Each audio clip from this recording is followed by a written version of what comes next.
Hello and welcome to Starfield Mods, where we cover some of the best mods in Starfield, and we're looking at the Starborn Ice Grenade Launcher, which is a standalone. So this will add an additional weapon, which is an ice grenade launcher, which is really cool and unique because it gives the same effect as that grenade that will freeze the enemies, but you have it as a portable grenade launcher. As a really very well built. There's only a couple issues I've found so far, but we'll get into that soon. The install of this mod, very simple, just use your mod manager. If you've installed mods before, you'll have no issues. Key thing is once you do install, you'll be able to find the ice grenade launcher in the lodge, just sitting right here next to the magazine if you haven't picked the magazine up. And the other really cool thing is if you do want to purchase it, you can head down to the UC store in the well in Alpha Centauri and you can purchase a fair few different versions of it. The best being that I've been able to get was the advanced boosted, which gives you a mag of 6. The normal standard mag from the weapon you pick up from the lodge only has a magazine of 4. That might be random, but the ice cannon I got only had a magazine of 4, so buying it from the store can give you an upgraded version, which will give you a mag of 6, which is awesome. And if you do want to purchase multiple to give to your companions like I've done, you just need to wait 48 hours and the stock will be replenished and you can buy some more. So it's not a super cheap gun. It's 21,000 give or take. So it could be something to work up to and purchase if you need more than the free one that you get. Now, unfortunately, you can't apply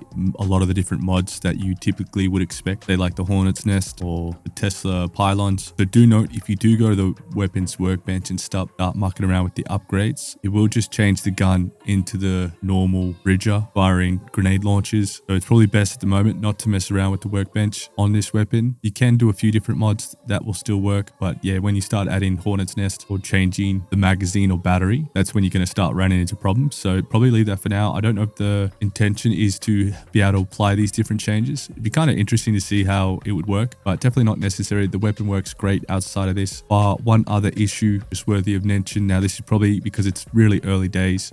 When you do fire this weapon long range, you will find that the bullet itself or the grenade itself will disappear over long range shots. So you'll fire it, it will sort of fly off and then just sort of disappear in thin air. So that might be something easily changed, but something to keep in mind. Now, outside that, this weapon is absolute fantastic to use. It's a ton of fun, has a lot of utility. It's sort of meant to be doubled up with another weapon. So you'd fire this, freeze a bunch of enemies because it has quite a good area effect, and then switch into another gun and start popping off heads. Now, the other interesting thing about this gun is that since it's got a big area of effect, you can kind of shoot through objects in a way. If you're under a platform and you want to hit the enemies above, you could fire it straight ahead and still get the freeze effect through certain objects, which adds a very unique kind of dynamic to approaching certain situations, which I thought was really cool. It also has a very cool projectile curve. So if you are trying to take longer shots within the range of it not disappearing, you really do have to sort of calculate a much higher angle up and fire for it to then hit that target further away. I really like this. It makes it a lot more skillful to try get some of those long shots working. Now, the guy who created this was the Inquisitor. He's done a ton of mods. He's pumping them out and I love it. He's got some really cool, fun, fantastic mods. So definitely worth checking out this mod and some of his other mods. Now, I've had no problems giving these ice grenade launchers to my companions. It's a ton of fun. It's a really good combination, actually. If you did want to give it to your companion and then have your other primary weapon as a rifle or sniper, you can just walk around. Your companion will freeze them for you and then you can just start blowing them away. And again, this being a standalone, this won't muck around with any other weapons. Entirely additional weapon, and it has a very nice sort of Damascus kind of finish. It looks superb and it's a very well put together little mod, and with a few little changes it'll be kind of perfect and sit in very nicely to the game. But outside that, that's kind of everything you really need to know. It's a very simple install. Just use your mod manager. You won't have to muck around. If you do have any issues, make sure you just hit up some of the posts and have a look to see if anyone's found any issues either. But outside that, go have some fun. This thing is awesome. A really great weapon mod, and I'll just leave you with some footage of it, and hopefully this was useful. Please consider subscribing and liking, and peace.